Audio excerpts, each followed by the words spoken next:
নিঃসন্দেহে জগন্নাথ ও তার স্ত্রী মহালক্ষ্মীর দাম্পত্যের এক অনিন্দ সুন্দর ছবি ফুটে ওঠে এই অনুষ্ঠান থেকে। এদিন বিশেষ ভোগ ও বৈদিক নামগান হয়। হীরা পঞ্চমীর যে গল্প তা সত্যিই খুব সুন্দর। গল্পটি সংক্ষেপে এই রকম। রথের দিন তো বলরাম এবং সুভদ্রার সঙ্গে মাসির বাড়ি গিয়েছেন জগন্নাথ। কেটে গিয়েছে কয়েকদিন।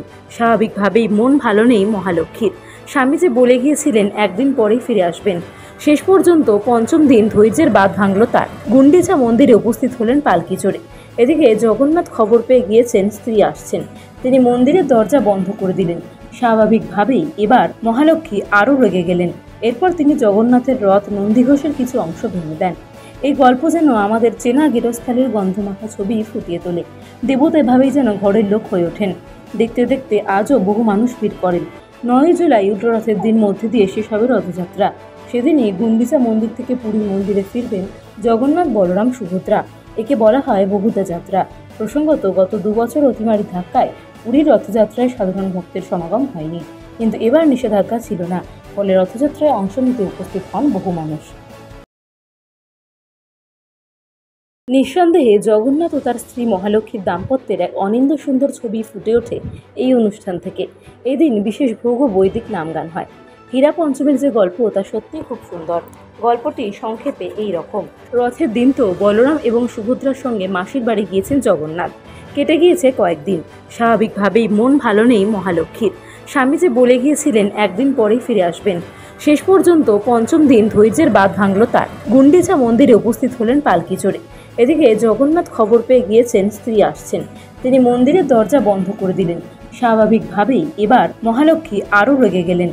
এরপর তিনি জগন্নাথের রথ নন্দীঘোষের কিছু অংশ ভেঙে দেন। এই গল্প যেন আমাদের চেনা গেরস্থালির গন্ধমাখা ছবি ফুটিয়ে তোলে। দেবতা এভাবেই যেন ঘরের লোক হয়ে ওঠেন। দেখতে দেখতে আজও বহু মানুষ ভিড় করেন।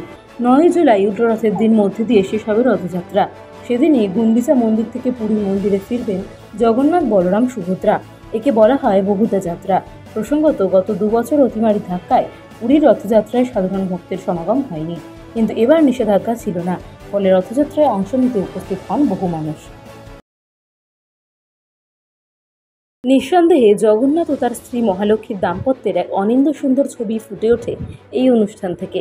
এদিন বিশেষ ভোগ ও বৈদিক নামগান হয়। হীরা পঞ্চমীর যে গল্প তা সত্যিই খুব সুন্দর। গল্পটি সংক্ষেপে এই রকম। রথের দিন তো বলরাম এবং সুভদ্রার সঙ্গে মাসির বাড়ি গিয়েছেন জগন্নাথ। কেটে গিয়েছে কয়েকদিন। স্বাভাবিকভাবেই মন ভালো নেই মহালক্ষ্মীর। স্বামী যে বলে গিয়েছিলেন একদিন পরেই ফিরে আসবেন।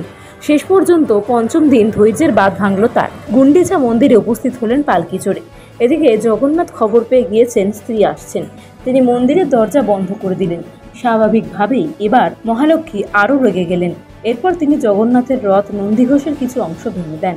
এই গল্প যেন আমাদের চেনা গেরস্থালির গন্ধমাখা ছবি ফুটিয়ে তোলে। দেবতা এভাবেই যেন ঘরের লোক হয়ে ওঠেন। দেখতে দেখতে আজও বহু মানুষ ভিড় করেন। 9 জুলাই উল্টোরথের দিন মধ্যে দিয়ে শেষ হবে রথযাত্রা। সেদিনই গুন্ডিচা মন্দির থেকে পুরী মন্দিরে ফিরবেন জগন্নাথ, বলরাম, সুভদ্রা। একে বলা হয় বহুদা যাত্রা। প্রসঙ্গত, গত 2 বছর অতিমারি ধাক্কায় পুরীর রথযাত্রায় সাধারণ ভক্তের সমাগম হয়নি, কিন্তু এবার নিষেধাজ্ঞা ছিল না। ফলে রথযাত্রায় অংশ নিতে উপস্থিত হন বহু মানুষ।